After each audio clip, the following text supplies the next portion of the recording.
When I first started investing, I keep hearing people say, just buy the S&P 500. But what the heck is that? I wasn't sure if it was a stock that I could buy. I didn't even know what the S&P stand for. And why is there a random number 500 in the name? Like, do I have to spend $500 to buy it? And why is everybody so adamant on telling people to buy it? Is this a scam? In a previous video, someone brought up an interesting question. What is the S&P 500? In this video, I'll be breaking down the S&P 500 for your gamers, of course using Marvel Rival terms to help you understand it better.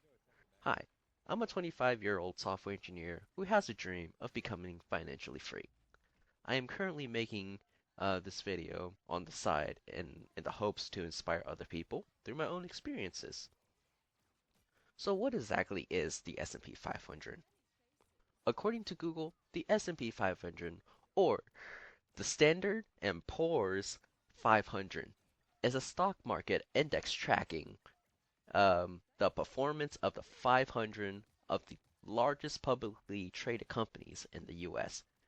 Think of it like playing only the meta characters with the highest win rate in your comp. And while you're at it, please ban Daredevil and Spider-Man. I hate them. A meta tier list contains all three roles, uh, much like the S&P 500, which contains a list of the 500 companies from all 11 different sectors, things like healthcare, tech, you name it. This list often updates throughout the year. Uh, it drops underperforming companies or, readjusting their impact or value on the overall market. They do this to keep the performing rate of the list at its highest. Think of it like the meta tier list. Characters gets buffed and they get nerfed all the time. So when that happens, the meta tier has to be updated in order to stay relevant. Otherwise, it'd just not be a meta tier list. So the whole purpose of a meta tier list is to understand the overall health of the game. If you play these characters that are higher on the list, the higher chance of winning you'll have. And that's what people use the S&P 500 for also. Investors use it as a benchmark to see the market's health and to understand which company are worth investing in. Fun fact, you can't actually buy the S&P 500. So why do people keep telling you to do so? Well, what they actually mean is to buy an index fund or an ETF that tracks the S&P 500. So you could also, go out of your own way to buy all 500 companies yourself, like each individual stocks. But that is very hard to manage. And if a list changes, you gotta sell them, and you gotta rebuy the new one at a different rate. Um, but you could take the easier path and just buy the whole entire thing uh, using a ETF or an index fund. So, an exchange traded fund or ETF and a index mutual fund both allows you to invest in the whole entire diversified basket of different stocks. In this case, we're talking about the S&P 500 companies. So it allows you to buy all 500 companies all at once, and it auto adjusts the rates for you. So when you buy them, you're basically investing into the same. When you buy using either of them, you're essentially playing the same team in the comps.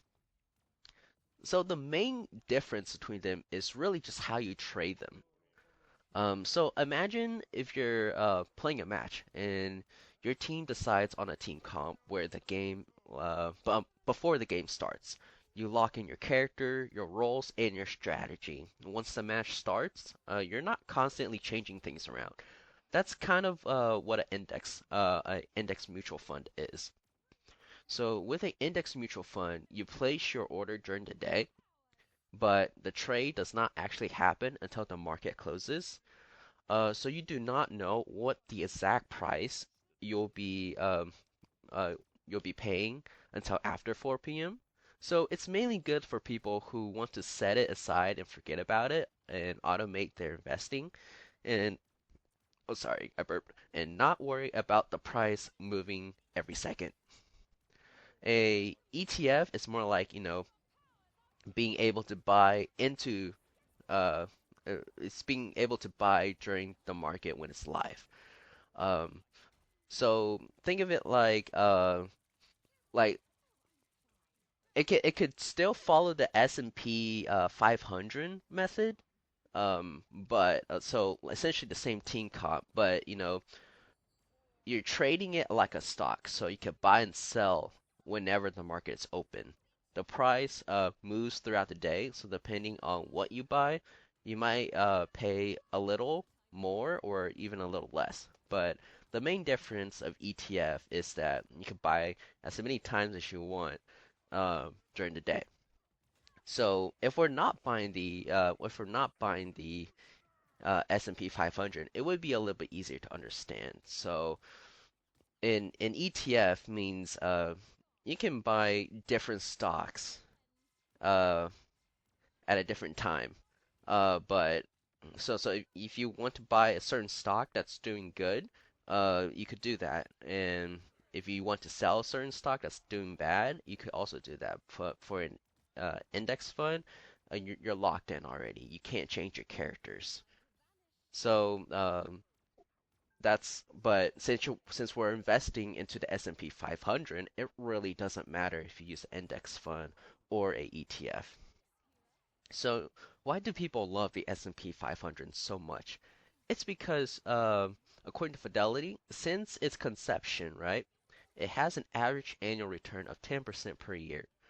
And in gaming terms, it's like winning 10% more games if you play the meta. But everything has a catch. The S&P 500 is not for people who wants to get rich quick. It's more of a long-term wealth building strategy. In gaming terms, it's not about winning one quick match. It's about climbing rank over the multiple seasons.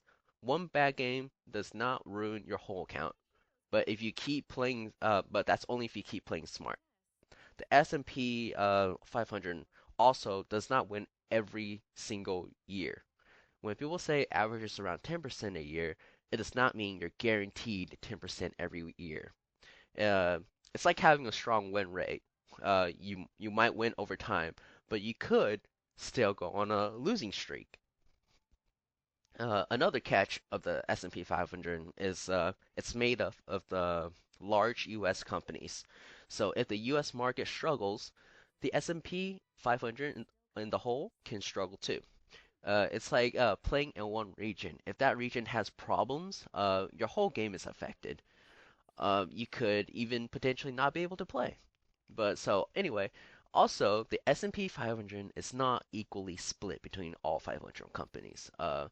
The biggest companies have a much larger impact. Right now, many of those biggest companies are tech companies. In gaming terms, it's like having a team where a few players are doing most of the carrying. And if they pop up, the team looks amazing. But if they throw, everyone feels it. So yeah, the S&P 500 can be a strong long-term strategy, but it's not guaranteed. A perfect team comp gives you the advantage, but it does not mean you cannot lose uh, if you get outplayed. So keep it simple. The S&P 500 is not some mysterious stock. It's not a get-rich-quick button. It's basically a way to track 500 of the biggest companies in America. And most people say, just buy the S&P 500. What they usually mean is to buy the ETF or index fund that follows it. I personally buy an ETF called the VOO, uh, but hey, you don't have to buy that. In gaming terms, it's like choosing a strong meta comp. It doesn't guarantee you a win every match, but it does certainly give you a strong, solid strategy if you are playing for the long term. So for me personally, that's why I like it, and that's why I recommend people to buy it. It's a good starting point. It's easy. It's investing, but easy. Um, I do not have I do not have to guess which company is going to win. I just invest into the overall team and let time do most of the work. Um, Look, I'm not here to tell you what to do with your money. I'm just sharing how I understand it because that's how I first started, and nobody explained it to me in a way that actually made sense. So yeah, so when so now when people tell you just buy the S&P 500, hopefully that makes it uh, sound a little less confusing, uh, and a little less messy. And if you made it this far, comment a topic that that confuses you when you first started investing, or just ask me any question you want. It doesn't have to be about finance. If I can relate to it, I might turn it into the next video. All right, I'll see you.